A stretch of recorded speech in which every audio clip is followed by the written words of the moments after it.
La cuenca mediterránea, siglo II de nuestra era, el momento de máxima hegemonía del Imperio Romano. Posiblemente no haya mayor símbolo del poderío de la Roma imperial que la majestad de su arquitectura. En la cúspide de su poder, el Imperio Romano dominaba 3 continentes, 20 razas y más de 500 urbes. Y allí donde conquistaba, construía. La arquitectura romana se extiende de Italia a España, de Francia a Asia Menor, de África al Mar Negro. Todas las ciudades se erigían conforme al mismo y grandioso estilo: columnas, atrios, mercados, templos, basílicas. El Imperio Romano unificó toda la ribera mediterránea, englobando unas tierras donde habían florecido multitud de culturas, unificándolas en una sola civilización, regida por las mismas leyes, con un mismo modus vivendi, unas mismas costumbres. Una sola ciudadanía multiétnica cuyos miembros no padecían la discriminación racial y que tuvo emperadores italianos procedentes de otras provincias europeas, africanos y árabes.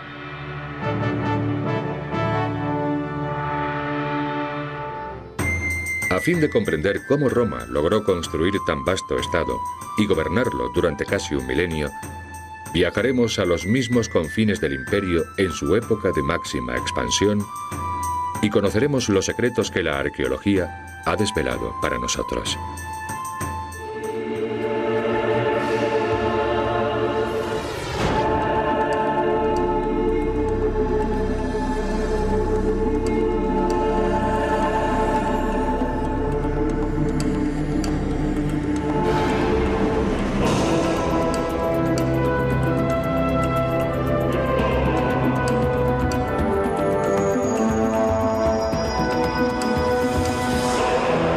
Secretos de la arqueología. Roma, capital de un imperio.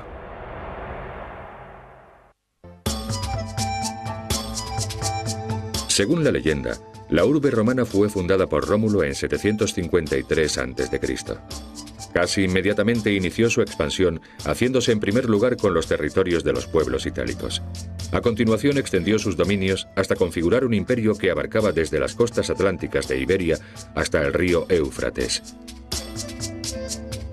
Los historiadores datan la caída del Imperio Romano de Occidente en el año 476 después de Cristo, lo cual significa que la historia de esta ciudad y su preponderancia mundial se prolongó por espacio de más de un milenio. ¿Cómo logró sobrevivir durante tanto tiempo? La respuesta es: Roma no se limitó a sojuzgar otras tierras, las adoptó, fundiendo los modos y costumbres de las diversas culturas con lo mejor que Roma tenía que ofrecer.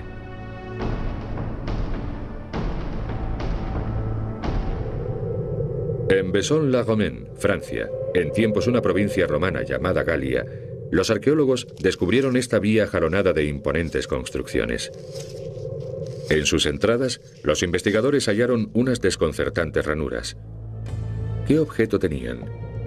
Cuando los arqueólogos se topan con un enigma de esta naturaleza, a menudo logran dar con pistas importantes en antiguos escritos sobre arquitectura transmitidos por copistas medievales. En el caso de Vaison-la-Romaine, el misterio quedó resuelto. Las ranuras de los umbrales servían para sujetar las mesas sobre las que los comerciantes exponían sus mercaderías. Disponiendo las mesas paralelamente a la calzada, los tenderos gozaban de la máxima visibilidad para sus productos y por ende se vendían mejor. Este hincapié en la mercadotecnia y los negocios es uno de los motivos por los que el imperio permaneció vivo durante tantísimo tiempo. Dondequiera que llegasen los romanos, acababan deponiéndose las armas y la guerra daba paso a la Pax Romana. En este contexto de renovada estabilidad, prosperaba el comercio. Tras invadir y repoblar unas nuevas tierras, Roma reclutaba a los mejores guerreros de ese país y los incorporaba a sus legiones. Los militares más destacados provenían de las familias más pudientes. Solían ser los más cultos y cualificados y tenían la natural aspiración de medrar en el entramado político del nuevo régimen. Si triunfaban en el campo de batalla, así como en la vertiente política de la guerra, tenían la oportunidad de llegar a senadores, uno de los cargos más prominentes y rentables de la administración imperial. La carrera militar era el medio más rápido para promocionarse socialmente. Pero claro está, los nuevos soldados debían comenzar por lo más bajo del escalafón. Se los destinaba a los límites más orientales del imperio, donde el emperador Trajano combatía a los formidables partos, herederos del imperio persa. En las Galias embarcaban en una flotilla militar y zarpando del puerto de Massilia, la actual Marsella, navegaban hasta Sicilia, viéndose obligados a luchar contra los piratas en el transcurso de la travesía. Desde Sicilia continuaban viaje hacia Oriente siguiendo la ruta más corta y segura posible. Eso suponía seguir la costa y no aventurarse en alta mar, de no ser ineludiblemente preciso. La flota cruzaba el mar Egeo dejando tras de sí la península del Peloponeso y atracaba en el puerto de Laodicea, en Siria. Los navíos de guerra de aquellos tiempos eran muy distintos de los buques mercantes. Esta nave se denomina trireme. Conocemos bien su aspecto gracias a los restos hallados por los arqueólogos marinos. Los nautas romanos descubrieron que, a fin de realizar rápidas maniobras en plena batalla y arremeter contra el enemigo, los barcos de combate debían ir impulsados por grupos de remeros dispuestos en varias cubiertas. Los navíos comerciales, en cambio, navegaban a vela y no empleaban remos. Los barcos de combate se clasificaban conforme al número y disposición de los remeros. El trireme estaba dotado de 3 hileras superpuestas de remeros y cada remo era manejado por 2 hombres. Se trataba de una embarcación ligera, de unos 35 metros de eslora, idónea por su velocidad y maniobrabilidad para combatir la piratería. La misión de los infantes de marina, amén de tripular el barco junto con los remeros, era abordar los navíos enemigos.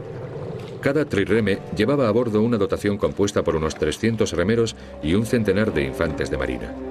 A fin de limpiar de piratas las aguas del Mediterráneo y el Egeo, a menudo la flota debía perseguir a sus enemigos durante centenares de kilómetros antes de darles caza.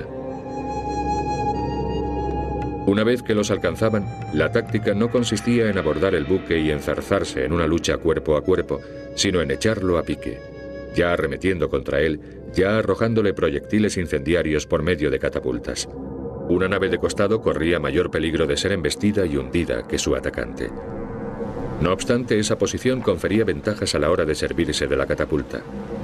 Eso se debe a que el oleaje provocaba 2 efectos distintos en la trayectoria de los misiles. La catapulta defensiva de a bordo, instalada perpendicularmente al eje del navío, lanzaba el proyectil de tal modo que en su recorrido trazaba una elipse muy alargada. Una parábola que se correspondía perfectamente con el contorno y la posición del barco enemigo.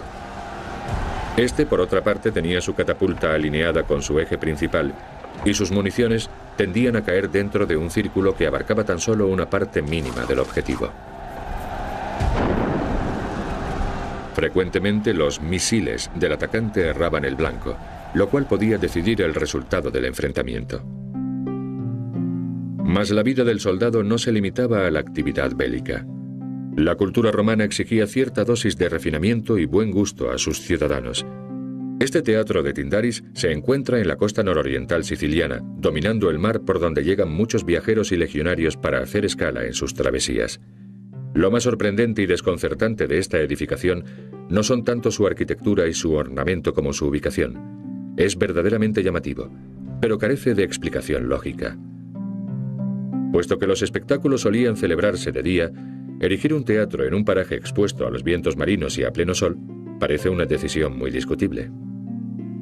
Otros monumentos de este tipo, como el empinadísimo teatro de Pérgamon en la actual Turquía, cuentan con amplios horizontes. El gusto helenístico requería que toda obra arquitectónica fuese grandiosa.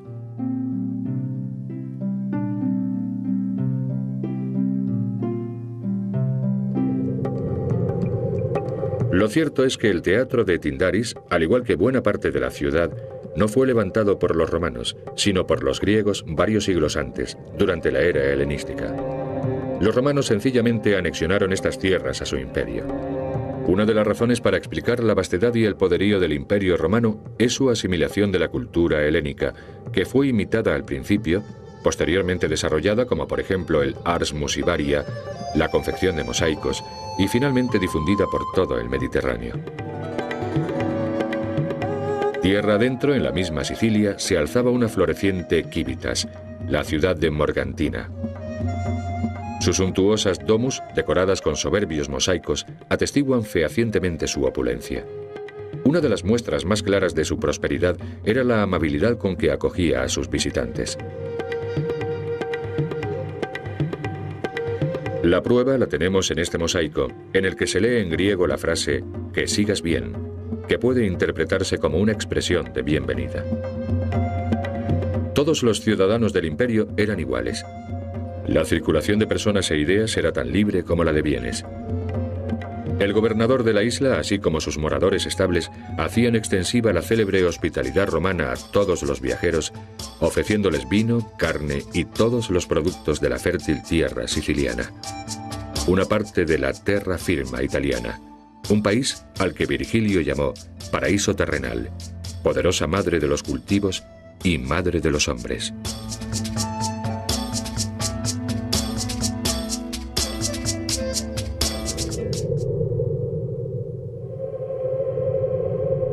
En ocasiones, la misión de las legiones no era hacer la guerra, sino la paz. En la isla griega de Santorini se encuentra un antiguo asentamiento llamado Tira. Tira estaba situada en una región permanentemente amenazada por los terremotos.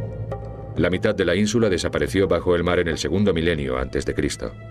Los restos arqueológicos hallados en Tira demuestran que la ciudad había experimentado diversas reconstrucciones y que había sufrido los efectos de más de un seísmo. Los temblores de tierra ocasionaban graves daños a los edificios públicos y particulares, y en tales ocasiones las legiones romanas desempeñaban la misión de llevar a cabo obras de ingeniería civil. Excavaciones de pozos, despeje de vías públicas, restauración de las condiciones de salubridad. Los oficiales del ejército imperial tenían la oportunidad de distinguirse si cumplían satisfactoriamente con estos servicios públicos.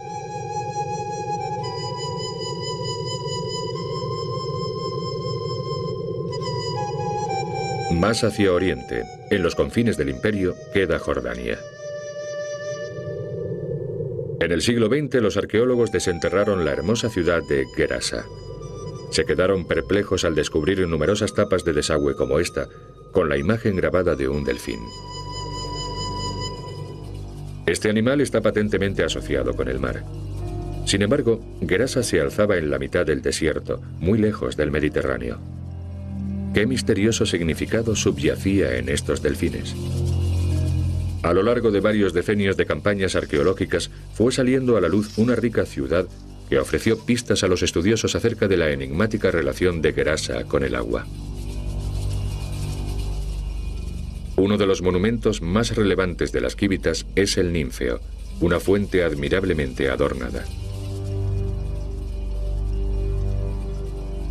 Las atarjeas labradas en el empedrado servían de desagüe. La ciudad, por lo tanto, se encontraba surcada por infinidad de arroyuelos. El estudio de la gran columnata que atraviesa la población arrojó una conclusión sensacional. En la cúspide de las columnas, ocultas tras los arquitrabes, discurrían unas conducciones de agua. Gerasa contaba con un complejo sistema de suministro de aguas.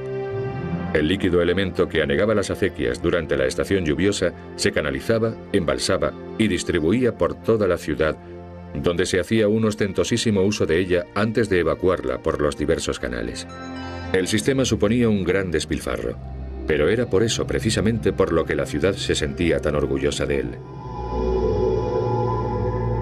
Gracias a su abundante abastecimiento de agua y a sus joyas arquitectónicas, como este templo erigido en honor a Zeus sobre un belvedere, mirador, que se asienta sobre 3 terrazas, Gerasa ofrecía una imagen hermosa y acogedora, idónea para su papel como uno de los principales mercados de la antigüedad. La urbe se encontraba junto al Limes, la frontera oriental del Imperio Romano, una región de intenso tráfico comercial, el mundo mediterráneo y la India y China.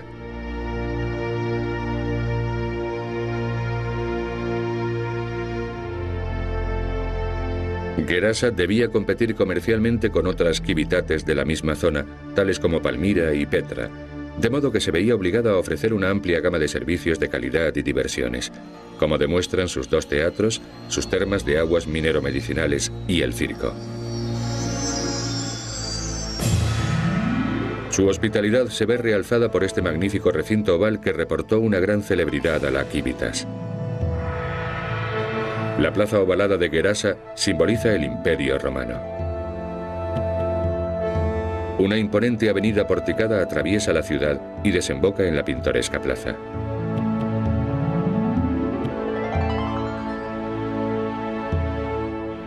Evidentemente, las urbes más bellas y prominentes del imperio, aun aquellas tan remotas como Gerasa, debían su importancia a las excelentes calzadas que las enlazaban. La plaza, o foro, como los romanos llamaban al centro de reunión más destacado de la ciudad, siempre era el término de una calzada. Este foro oval da testimonio de la razón fundamental para la larga pervivencia del Imperio Romano: su red de comunicaciones. La eficacia de su infraestructura viaria sigue siendo admirable aún en nuestros días. Oficinas de correos, guardia armada, un mantenimiento constante del firme y más de 120.000 kilómetros de calzadas.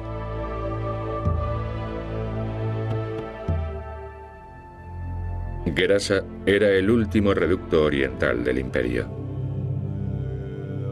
A partir de aquí, las legiones romanas podían atravesar las dunas de un infinito desierto y encontrar una cultura y una civilización distintas a todas cuantas habían conocido.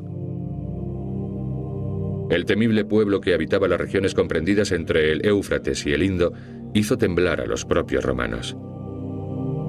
Se trataba de las tierras de los partos, los continuadores del imperio persa.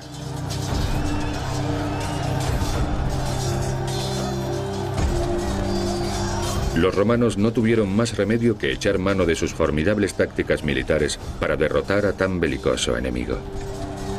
5 o 6 tribunos comandaban varias divisiones. Estos tribunos estaban a las órdenes de un legatus, un legado del emperador, el general supremo de las legiones. Por debajo de los tribunos estaban los centuriones, una fuerza de élite al mando de las centurias, compañías compuestas por un centenar de legionarios. Combatiendo a los partos, los romanos se servían de sus prestigiosas tácticas bélicas. La caballería se desplegaba a lo largo de los flancos. En el centro, enfrentándose directamente a las huestes rivales, se encontraban 4 líneas de infantería, con las centurias formando una abigarrada formación a fin de cerrar todos los posibles huecos. Los primeros en acometer eran los vélites, componentes de unas unidades ligeras que llevaban a cabo ataques relámpago y se replegaban tras sus líneas. A continuación avanzaban los lanceros, que arrojaban su pilum y después se enzarzaban en una lucha cuerpo a cuerpo antes de retirarse. En ese momento intervenían los príncipes y por último los triarii, pertrechados con pilum y gladium, la espada. Las ofensivas se llevaban a cabo repetidamente y en ese mismo orden hasta que las 4 líneas flanqueadas por los equites, la caballería, lanzaban el postrer ataque. Si vencían en la primera batalla, los romanos acometían un reto mucho más arduo si cabe: el asedio a una ciudad fortificada, un oppidum. Las legiones acampaban a algo más de medio kilómetro de sus muros e instalaban sus amenazadoras máquinas de guerra, las eficaces catapultas, sobre unos pedestales.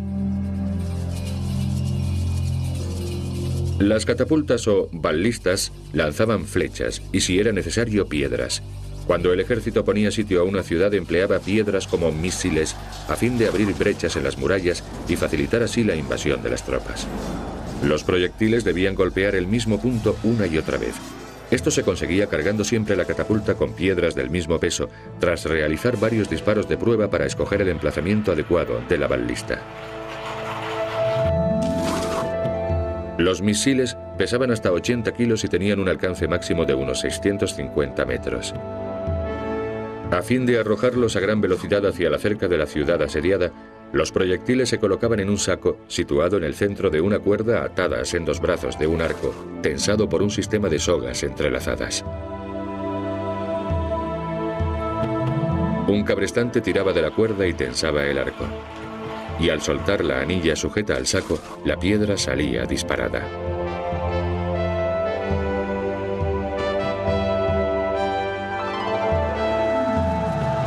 Además del bombardeo con catapultas, los romanos se servían de otras máquinas de asedio. La turris, la torre, era una de sus armas de asalto más pujantes. Su parte frontal estaba cerrada, aunque podía abrirse a varias alturas cuando fuese necesario.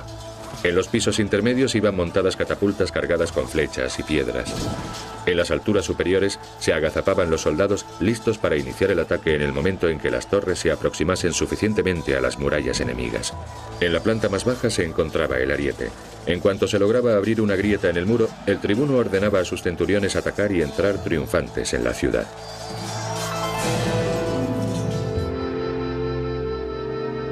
A raíz de la victoria de Trajano sobre los partos, el Imperio Romano alcanzó su máxima expansión.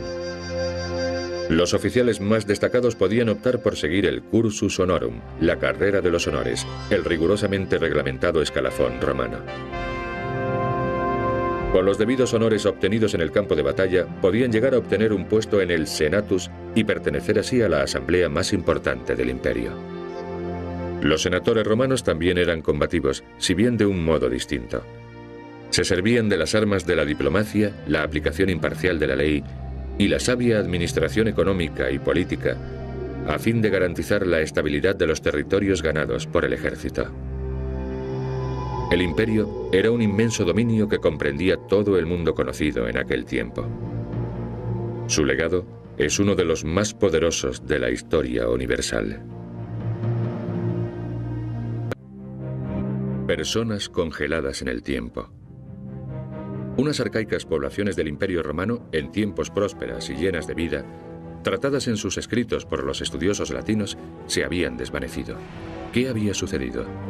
Se trataba de un tremendo enigma que tuvo perplejos a los arqueólogos durante más de 1600 años. ¿Era posible que hubiesen quedado sepultadas en las entrañas de la tierra? Esta es la historia de unas gentes no muy distintas a nosotros mismos, hombres, mujeres y niños, que tenían sus empleos y asistían a la escuela, pero que en tan solo 48 horas corrieron una suerte demasiado horrible de imaginar.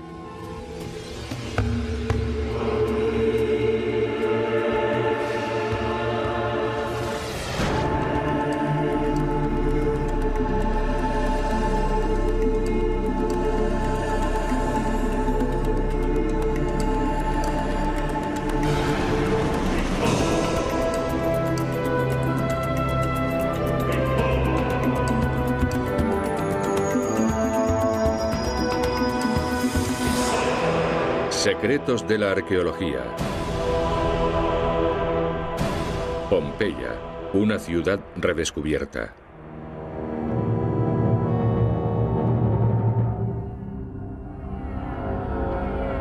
Italia, el corazón del gran imperio romano. Año 79 después de Cristo. Una calurosa tarde de estío, los moradores de la metrópoli romana son testigos de un singular fenómeno. Una sustancia grisácea con aspecto de nieve sucia se precipita de los cielos sobre la urbe. Mas no se trata de una tormenta de nieve. Unos 200 kilómetros al sur, un ardiente volcán, el monte Vesubio, ha erupcionado y vomita roca fundida y cenizas. Fue un cataclismo de proporciones bíblicas. Pompeya y Herculano, conocidas entonces como Pompeia y Herculaneum, que habían medrado durante generaciones a la sombra del volcán, se desmoronaron y quedaron arruinadas. Los habitantes de estas dos civitates estaban condenados a un cruel final, tan horroroso como indescriptible.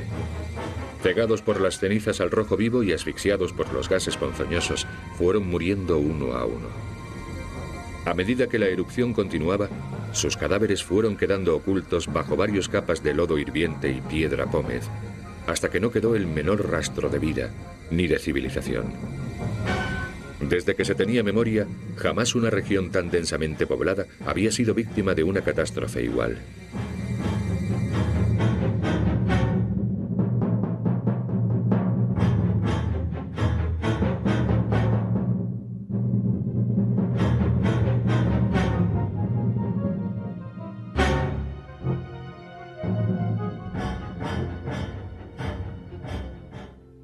Con el transcurso del tiempo, las en tiempos pujantes poblaciones se borraron del recuerdo de las generaciones posteriores. De ellas no sobrevivieron más que sus nombres en los mapas antiguos y algunas obras de arte y tesoros a ellas atribuidos. Y así es como nació uno de los mayores misterios de la historia. Durante 16 siglos, eruditos y entusiastas del arte trataron de resolver la incógnita de estas ciudades perdidas. ¿Qué les había ocurrido? No ignoraban que la respuesta yacía oculta en los entresijos de la tierra. Sin embargo, nadie sabía exactamente dónde, hasta que a comienzos del siglo XVIII, un campesino dio por casualidad con uno de los más espectaculares hallazgos de la historia de la arqueología. Junto a sus tierras de labor se había abierto una profunda sima, exponiendo a la vista unos restos arquitectónicos antiguos. Se organizó una partida a fin de explorar las ruinas subterráneas. De repente, la luz de la antorcha de uno de los expedicionarios alumbró una placa inscrita con caracteres latinos. Gracias a una sola palabra, herculanenses, los arqueólogos cayeron en la cuenta de que habían dado con el teatro de Herculano, una de las ciudades arrasadas por el Vesubio. Por fin, se resolvía uno de los enigmas de la antigüedad. Se trataba de un descubrimiento extraordinario. Aún en nuestros días, casi 300 años después, siguen desenterrándose objetos, como esta jarra de cristal, cada vez que los arqueólogos escarban en el lodo endurecido. No obstante, tales descubrimientos palidecen junto a otros hallazgos mucho más dramáticos, como las osamentas de algunos antiguos vecinos de Herculano que no lograron escapar del desastre. Antes de su caída, Herculano era una civitas próspera, como pone de manifiesto la hermosura de sus mansiones, muchas de las cuales contaban con un atrio fastuosamente decorado. En numerosas domus, casas romanas, se han recuperado decenas de estatuas de bronce que hoy se exhiben en el Museo Arqueológico Nacional de Nápoles. Estas piezas, perdidas durante casi 2000 años, componen hoy en día una de las mayores colecciones de bronce de todo el mundo. Pero el descubrimiento más relevante tuvo lugar en la llamada Casa de los Papiros, aún parcialmente sepultada bajo varios estratos de roca volcánica. Toda una biblioteca que contenía millares de rollos. Carbonizados, aunque intactos, estos documentos están siendo desenrollados por los expertos, de modo que siguen descifrándose. La localización de los papiros a mediados del siglo XVIII dio alas a la búsqueda de la otra ciudad perdida, Pompeya. Esta fue asimismo descubierta fortuitamente en 1756, tan solo unos años después de Herculano. Aunque buena parte del casco urbano de Pompeya permanece oculto por la roca eruptiva, la mayor parte de sus tesoros han salido a la luz. Pese a la devastación provocada por el Vesubio, sobrevivió un buen número de pinturas al fresco para brindarnos una vívida imagen de esta pretérita civilización. Este retrato de un acaudalado mercader y su esposa podría representar a cualesquiera de los más de 10.000 habitantes de la ciudad. Fue en este anodino lugar, sito entre la Vía Estaviana y la hoy célebre Vía de la Abundanza, donde se halló la admirable pintura. Cuando los arqueólogos excavaron los restos de la vivienda, encontraron la efigie de su propietario en uno de los muros de una estancia. El fresco contenía un pequeño, aunque notabilísimo detalle. La mujer, representada a la vera de su esposo, sostenía una tablilla encerada, el soporte sobre el que se escribía en aquellos tiempos. Los investigadores concluyeron que la mujer llevaba los libros del comercio que regentaba junto con su marido.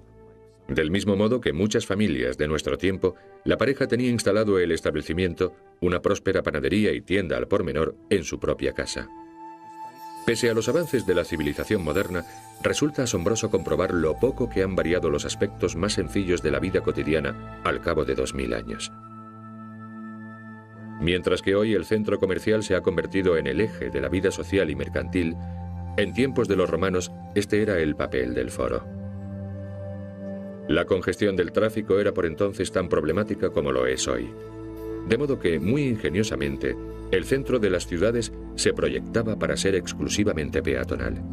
Los quibes, los ciudadanos, acudían a participar en la vida pública y social de la ciudad o simplemente para disfrutar de un paseo con su familia o amistades.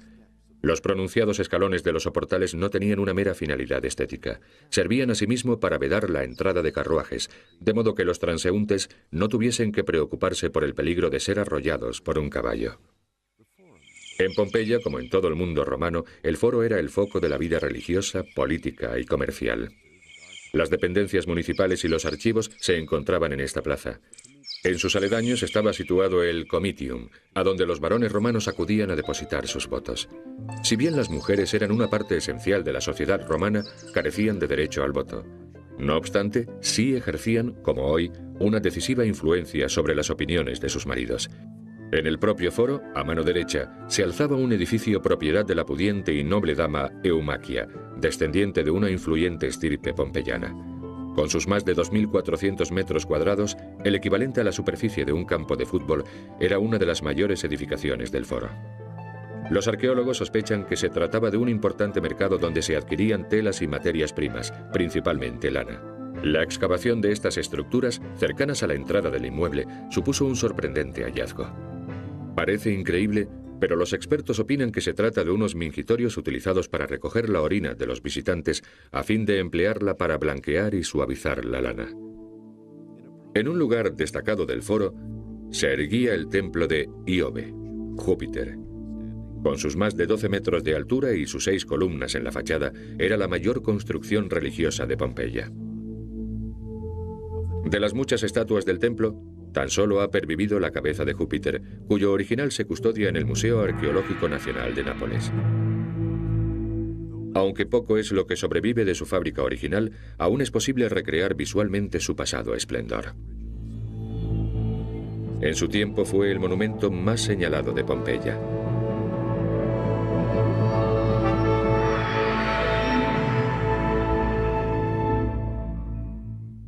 El complejo del foro ofrecía esta imagen, con sus 2 columnatas superpuestas y el templo de Júpiter al fondo. Aquí se hallaba también una de las mayores escuelas de la ciudad, cuyas clases se impartían en estos atrios. Al parecer, la disciplina era más estricta en aquel tiempo. Este fresco representa a un estudiante azotado por su maestro ante los ojos de sus condiscípulos. En esta aula, al aire libre, nadie osaba quejarse. Los colegiales se sentaban en el suelo y sus profesores daban las lecciones a la intemperie, haciendo caso omiso de las condiciones climáticas. Por si fuera poco, la vida pública siempre se encontraba abarrotada por el gentío y los vendedores ambulantes que atendían sus negocios. En la parte izquierda del foro quedaba el templo de Apolo. Se trataba de un centro de culto muy concurrido, puesto que Apolo se consideraba la deidad protectora de Pompeya. Amén de rendirle homenaje, los ciudadanos acudían a consultar el reloj de sol que corona esta columna. Apolo era el dios que gobernaba la armonía y el equilibrio, así como el transcurrir del tiempo. No es de extrañar entonces que su templo fuese el más venerado, excepción sea hecha del de su padre Júpiter.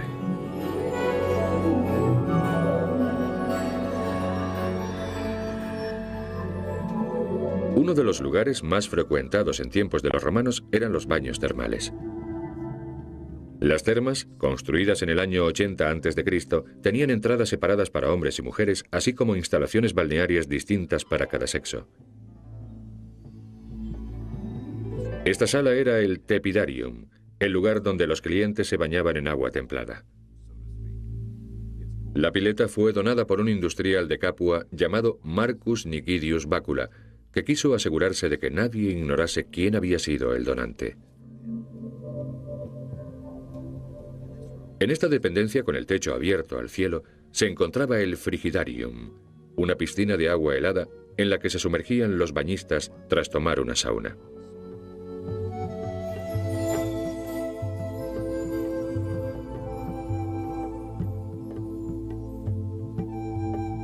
Pompeya se construyó con forma de óvalo y tenía un perímetro de unos 3.200 metros. Una soberbia muralla con 7 puertas circuía la Civitas. En este cruce de calles se alzaba en tiempos el Templo de la Fortuna Augusta, dedicado a la buena estrella del emperador. Junto a él se abría un atrio por el que se accedía a unas viviendas y al fondo se erguía el arco dedicado al emperador Calígula. Los historiadores actuales son capaces de recrear la fisonomía de estos edificios con gran lujo de detalles, un tributo a la ciencia moderna y a la arqueología. Como todas las ciudades romanas, Pompeya estaba dotada de un anfiteatro donde se celebraban combates de gladiadores. El anfiteatro pompeyano es uno de los más antiguos del mundo romano. En este preciso recinto, en el año 59 después de Cristo, tuvo lugar un suceso que requirió la intervención del mismísimo emperador Nerón. En el transcurso de un espectáculo gladiatorio, los espectadores se enzarzaron en una violenta y sangrienta lucha. Muchos murieron. Enfurecido por el escándalo, Nerón ordenó la clausura del anfiteatro por espacio de 10 años. El decreto acabó anulándose gracias a la intervención de la emperatriz Popea. Los pompeyanos recibieron alborozados la reinstauración de sus juegos. Los gladiadores eran héroes, a menudo reverenciados aún por los niños, que acostumbraban a pintar a sus luchadores favoritos en los muros de la ciudad. Los gladiadores vivían en la propia escuela gladiatoria y se entrenaban en la palestra, sita en el interior de un patio porticado. Estas dependencias formaban parte de un complejo que también albergaba el Gran Teatro y el Odeón, un teatro de dimensiones más reducidas.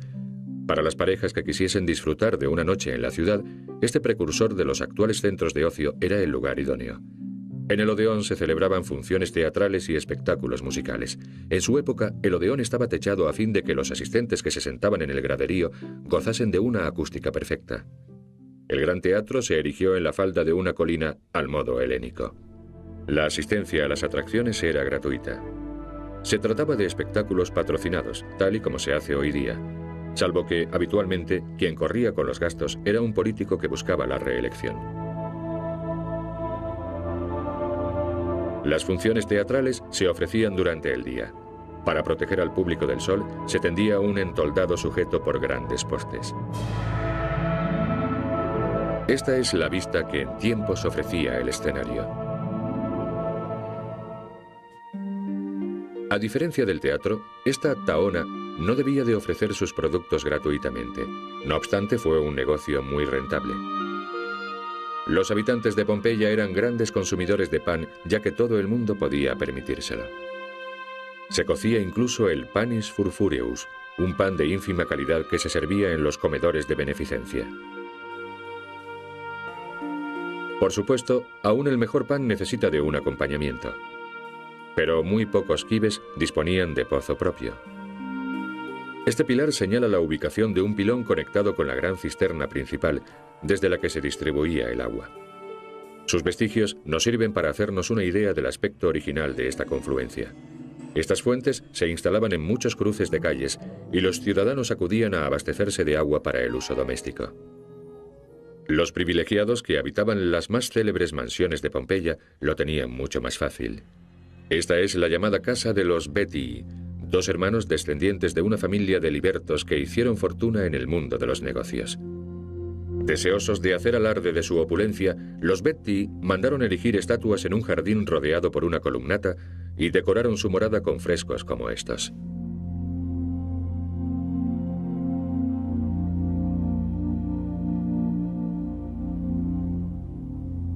Otra notable residencia fue la llamada Casa del Fauno. La lujosa vivienda, que se extendía por una superficie de cerca de 3.000 metros cuadrados, ocupaba casi la totalidad de una manzana y constaba de innumerables estancias. La domus estaba ornamentada con incontables esculturas. Esta figura de bronce constituía la decoración central del impluvium, un aljibe empleado para envasar el agua de lluvia que caía por las vertientes interiores del tejado. La vivienda pertenecía a una mujer llamada Casia. En el transcurso de una excavación se halló su cadáver carbonizado junto con sus zarcillos, una sortija y otras joyas que guardaba en un pequeño bolso. Otro gran palacete era la Villa de los Misterios, que queda extramuros. Formaba parte de una explotación agraria especializada en la elaboración de vinos de la tierra, como el Vesubio. He aquí la reconstrucción de una prensa de madera, como las que se utilizaban hace 2000 años para extraer el mosto de la uva. No obstante, los postreros señores de la villa, que toman su nombre de estos frescos con motivos alusivos al culto mistérico dionisíaco, cultivaban algo más que viñas. Sus huertas producían una gran variedad de frutas y verduras destinadas a abastecer el mercado de Pompeya. Los arqueólogos han llevado a cabo un descubrimiento casi tan significativo como el de la propia ciudad: las semillas perfectamente conservadas de muchas especies vegetales que se cultivaban en Pompeya. Tales pruebas demuestran que la agricultura desempeñaba un papel fundamental en la vida pompeyana. En cada casa se cultivaba un huerto. Un ejemplo es la llamada casa del perfumista. Su propietario plantó olivos en ordenadas hileras, así como minuciosamente dispuestos setos de mirto y otros arbustos.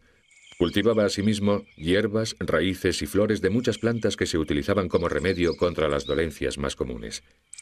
Los pompeyanos sembraban también la adormidera, o amapola, cuyas propiedades hipnóticas bien conocían. La simiente de lino, con la que se hacían cataplasmas para tratar la bronquitis. La ruda, el ajenjo y el hinojo, que aún se emplea en nuestros días para el dolor de estómago. La albahaca no se usaba para cocinar, sino para elaborar un delicado perfume muy apreciado por las mujeres en la antigüedad. Muchas plantas y flores no se cultivaban por su belleza, sino para la obtención de esencias fragantes. Estas se diluían en aceite de oliva, cuyas propiedades conservantes tampoco eran un misterio para ellos. A continuación, las almacenaban en pequeñas jarras de cristal. Los diversos vinos producidos en Pompeya debían de servirse en esta antigua taberna. Había 118 establecimientos como este en la ciudad, que tenía una población de tan solo unos 10.000 habitantes. En otras palabras, había una cantina por cada 85 habitantes. Uno de los más concurridos locales nocturnos de Pompeya era la Caupona de Asellina, que queda en la Vía de la Bondanza. Este debía de ser el aspecto que ofrecía a sus parroquianos. Angosta y abarrotada, posiblemente la tasca era más célebre por sus mujeres que por la calidad de sus caldos. Sus nombres eran Smirina, María y Aigle. 3 trabajadoras más que dispuestas a satisfacer las necesidades sexuales de la clientela en una reducida estancia de la primera planta.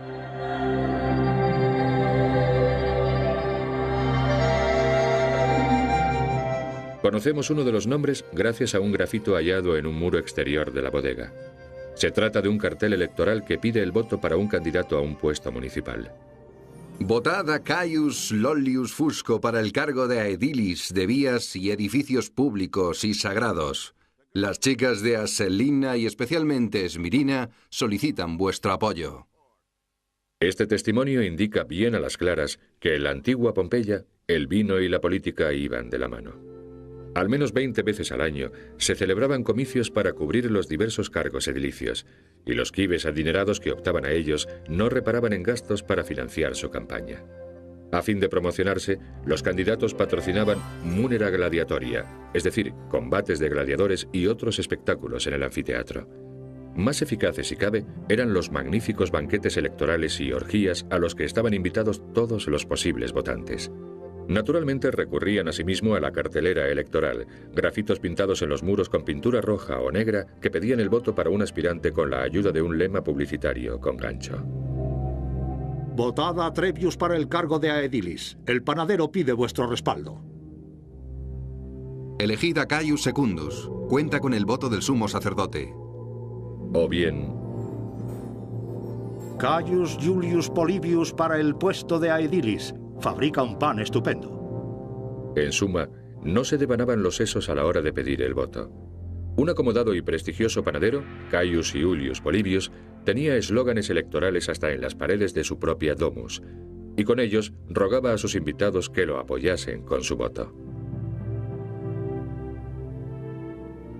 Conocemos la fisonomía de Caius Iulius Polybius, así como la de 2 parientes suyos.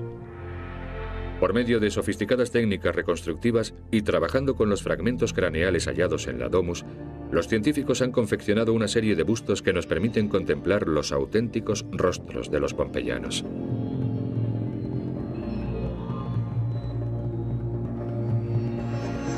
Este es Caius Iulius Polybius, aspirante a un cargo público en las elecciones del año 79 después de Cristo, con su nariz aquilina, sus labios delgados y una amplia y curva frente.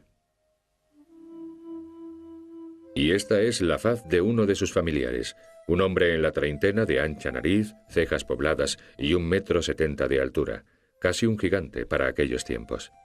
Por último, una chica de tan solo 1,5 m de altura y una graciosa cara ovalada de grandes ojos. Imagínensela con el cabello recogido en un moño y la piel ligeramente perfumada con un toque de albahaca. Este hombre es Lucius Caecilius Iucundus, un banquero cuya opinión era a menudo requerida por su talento para la redacción de contratos mercantiles. En el otro extremo del espectro laboral se encontraba Caius Norbanus Orique, un cómico de rasgos muy apropiados para el mundillo del espectáculo. Para demostrar que el humor es verdaderamente universal, esta divertida caricatura representa a un hombre llamado Rufus, un visitante habitual de la Casa de los Misterios. Las mismas cualidades que hoy nos definen ya gozaban de buena salud hace 2 milenios. Se ha hallado todo tipo de pintadas que retratan a unas gentes que también sabían ver el lado absurdo de la vida y no se arredraban a la hora de compartir con los demás ciertos detalles íntimos acerca de sus semejantes. Salvila es una gorda. ¿Quién va a quererla? Se lee en un muro de una fulónica, es decir, una lavandería de la antigüedad. Otro cotilleo malintencionado nos informa de que un tal Suavis no sueña más que con jarros de vino. Y también encontramos la declaración de un enamorado: que las flechas de Cupido me maten si algún día deseo abandonarte. Escrito en honor de una mujer hermosa por un soltero agraciado con ciertas dotes para la poesía. Los pobladores de Pompeya sabían extraer el jugo a su sencillo y provinciano modo de vida. Sin embargo, un día estival, sus pasiones, amores, alegrías y su vida cotidiana cambiarían para siempre, a causa de un poder y una fuerza destructiva mayor que la de cualquier César.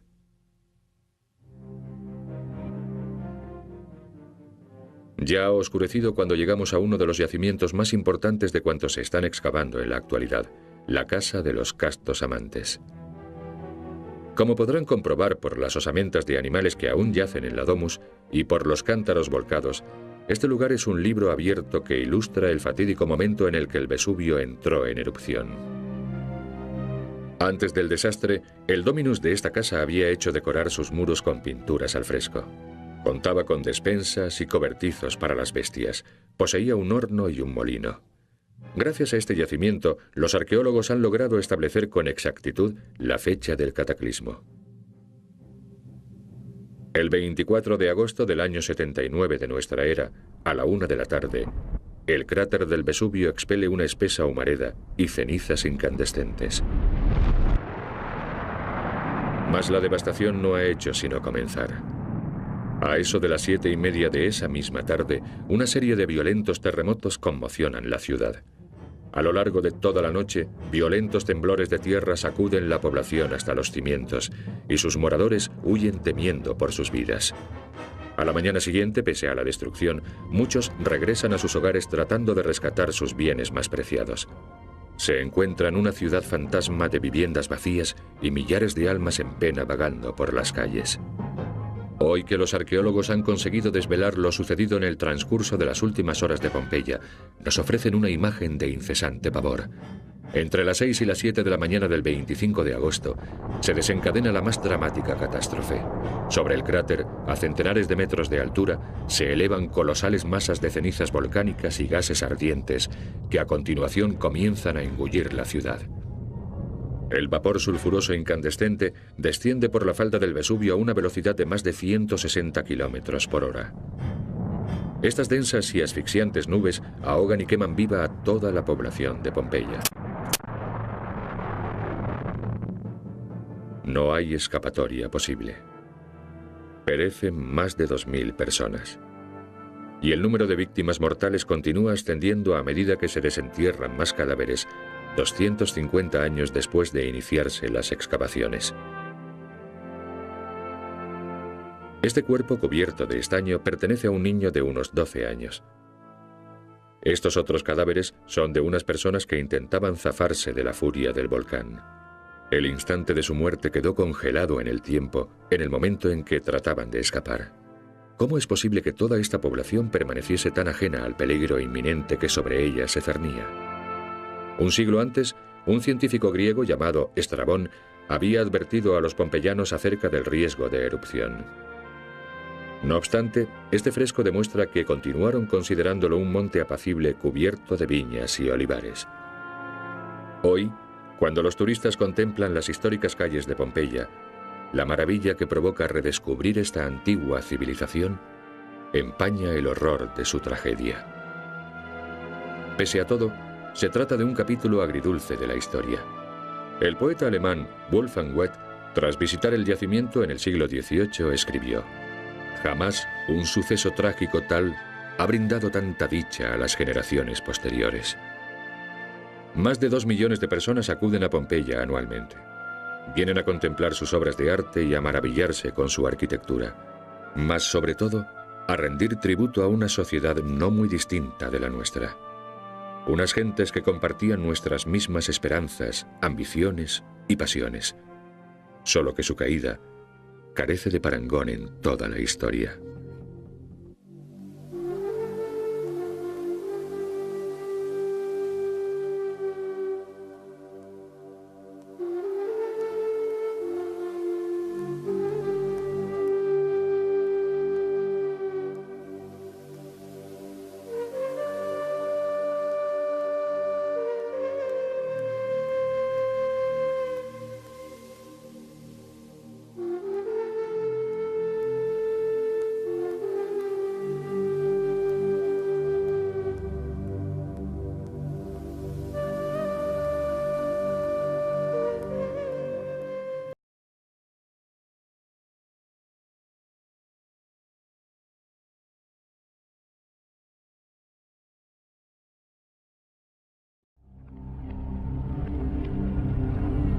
La cuenca mediterránea, siglo II de nuestra era, el momento de máxima hegemonía del Imperio Romano. Posiblemente no haya mayor símbolo del poderío de la Roma imperial que la majestad de su arquitectura. En la cúspide de su poder, el Imperio Romano dominaba 3 continentes, 20 razas y más de 500 urbes. Y allí donde conquistaba, construía. La arquitectura romana se extiende de Italia a España, de Francia a Asia Menor, de África al Mar Negro. Todas las ciudades se erigían conforme al mismo y grandioso estilo: columnas, atrios, mercados, templos, basílicas. El Imperio Romano unificó toda la ribera mediterránea, englobando unas tierras donde habían florecido multitud de culturas, unificándolas en una sola civilización, regida por las mismas leyes, con un mismo modus vivendi, unas mismas costumbres. Una sola ciudadanía multiétnica cuyos miembros no padecían la discriminación racial y que tuvo emperadores italianos procedentes de otras provincias mejor. Este hincapié en la mercadotecnia y los negocios es uno de los motivos por los que el imperio permaneció vivo durante tantísimo tiempo. Dondequiera que llegasen los romanos, acababan deponiéndose las armas y la guerra daba paso a la Pax Romana. En este contexto de renovada estabilidad, prosperaba el comercio. Tras invadir y repoblar unas nuevas tierras, Roma reclutaba a los mejores guerreros de ese país y los incorporaba a sus legiones. Los militares más destacados provenían de las familias más pudientes. Solían ser los más cultos y cualificados y tenían la natural aspiración de medrar en el entramado político del nuevo régimen. Si triunfaban en el campo de batalla, así como en la vertiente política de la guerra, tenían la oportunidad de llegar a senadores, uno de los cargos más prominentes y rentables de la administración imperial. La carrera militar era el medio más rápido para promocionarse socialmente. Pero claro está, los nuevos soldados debían comenzar por lo más bajo del escalafón.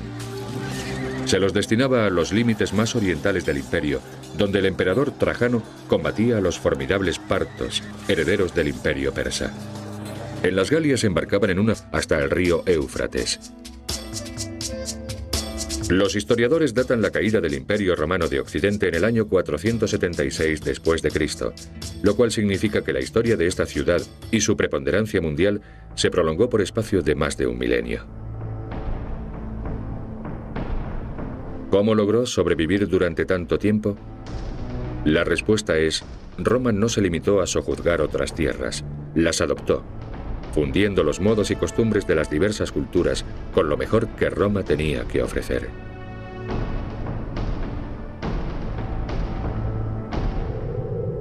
En Vaison-la-Romaine, Francia, en tiempos una provincia romana llamada Galia, los arqueólogos descubrieron esta vía jalonada de imponentes construcciones. En sus entradas, los investigadores hallaron unas desconcertantes ranuras. ¿Qué objeto tenían? Cuando los arqueólogos se topan con un enigma de esta naturaleza, a menudo logran dar con pistas importantes en antiguos escritos sobre arquitectura transmitidos por copistas medievales. En el caso de Vaison-la-Romaine, el misterio quedó resuelto. Las ranuras de los umbrales servían para sujetar las mesas sobre las que los comerciantes exponían sus mercaderías. Disponiendo las mesas paralelamente a la calzada, los tenderos gozaban de la máxima visibilidad para sus productos y por ende se ven flotilla militar y zarpando del puerto de Massilia, la actual Marsella, navegaban hasta Sicilia, viéndose obligados a luchar contra los piratas en el transcurso de la travesía. Desde Sicilia continuaban viaje hacia Oriente siguiendo la ruta más corta y segura posible. Eso suponía seguir la costa y no aventurarse en alta mar, de no ser ineludiblemente preciso. La flota cruzaba el mar Egeo dejando tras de sí la península del Peloponeso y atracaba en el puerto de Laodicea, en Siria. Los navíos de guerra de aquellos tiempos eran muy distintos de los buques mercantes. Esta nave se denomina trireme. Conocemos bien su aspecto gracias a los restos hallados por los arqueólogos marinos. Los nautas romanos descubrieron que, a fin de realizar rápidas maniobras en plena batalla y arremeter contra el enemigo, los barcos de combate debían ir impulsados por grupos de remeros dispuestos en varias cubiertas. Los navíos comerciales, en cambio, navegaban a vela y no empleaban remos. Los barcos de combate se clasificaban conforme al número y disposición de los remeros. El trireme estaba dotado de 3 hileras superpuestas de remeros y cada remo era manejado por 2 hombres. Se trataba de una embarcación ligera, de unos 35 metros de eslora, idónea por su velocidad y maniobrabilidad para combatir la piratería. La misión de los infantes de marina, amén de tripular el barco junto con los remeros, provincias europeas, africanos y árabes.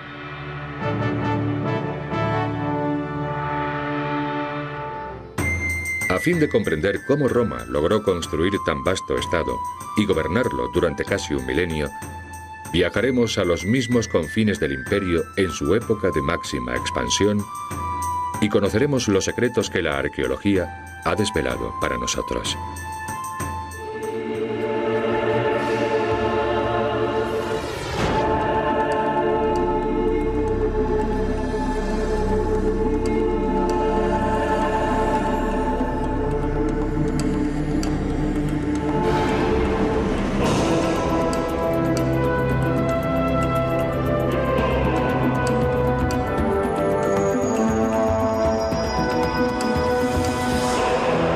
Secretos de la arqueología. Roma, capital de un imperio.